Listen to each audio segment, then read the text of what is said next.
Serdar Berdimuhammedow eýýämden täze hökümeti düzýär. Ýakyna geçiriljek ilk saýlawlarda aýdyň favorit we ýeňişi praktik taýdan öňünden kesgitlenen häzirki prezidentiň oglu geljekki hökümetdäki möhüm wezipelere dalaşgärleri barıp geçen ýylyň güýdüne gözläp başlady. Çeşmelerimiziň maglumatlaryna görä keçi Berdimuhammedowyň ministrleri kabinetine esasan häzirki Daşary işler ministri Raşid Miredow eýeleýän wezipesini ýitirer. Bu wezipeni Serdaryň halypasy hasaplayan Esen Aýdowduýewiň aljakdygy çak edilýär. Serdar Berdimuhammedowyň ýene-de birnäçe möhüm ministrleri çalışmagy meýilleşdirýändigi hem aýdylýar. Azatlyk radiosynyň birnäçe çeşmesiniň şol sany ýurdun Daşary işler ministrligine ýakyn çeşmeleriniň habar bermegine görä Serdar Berdimuhammedow Türkmenistanyň täze ministrler kabinetiniň agzalary barada konsultasiýalary ýerki prezident saýlawlary elan edilmezden has öň baryp geçen ýylyň güýdüne geçirip başlady. Ýatdasak ýurtda 12 fevralda elan edilen saýlawlar 12 martda geçirilýär. Meredowyň ýerine Ýewropa ýurtlaryna işlän ýa-da işleýän ilçilerden biri bellener.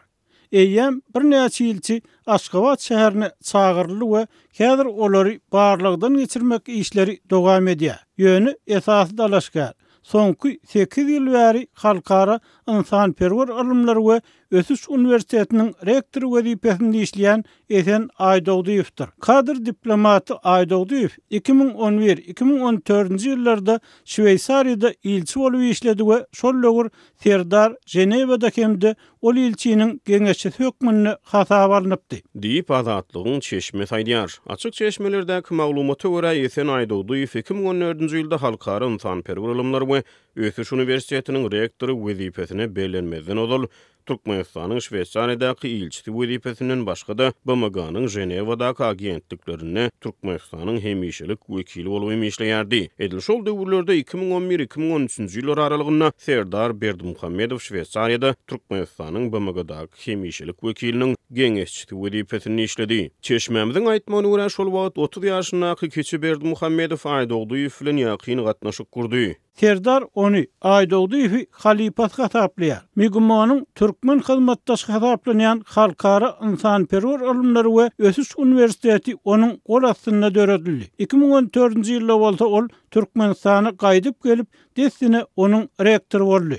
Diýip çeşmemiz belleýär. Onuň sözlerine görä Serdar Berdimuhammedowyň Raşid Miredow täze hökümetiň düzümine goşmalyk karary hökümetdäki esas rollarda şeýle möhüm şahsiýetiň saklanmagynyň onuň öz täsirini kölege salmagynyň mümkinligi bilen baglanyşyklydyr. Serdar Aýdowduýew öz adamy halypat hasaplaýar. Umman aýdylanyna ol hökümetde täze şahsiýet bolar. Gaty güýçli şahsiýet hasaplanýan we Serdaryň kakasy prezident Berdimuhammedowdan has uzak wagtlap häkimiýetiň iň ýokary derejelerinde işleýän Miredowy Daşary işler ministri ýaly möhüm wezipede saklamak awray meselesini döredip biler. Diýip çeşmemiz aýtdy. Belesek ýurtda ilk prezident saýlawlary elan edilenden 10 gün soň Miredow Russiýa sapar etdi. Çeşmelerimiz bu saparyň Türkmen Daşary işler ministrliginiň başlygynyň karýerasynaky üýtgeşmeler bilen nä derejede baglanyşyklygy barada maglumat berip bilmediler. Azatlyk Türkmenistanyň Daşary işler ministrligi bilen ýyldyna birnäçe gün habarlaşmagy we Miredowyň wezipesinden aýrylmak ähtimallygy barada çeşmelerimiziň beren maglumatlary hakda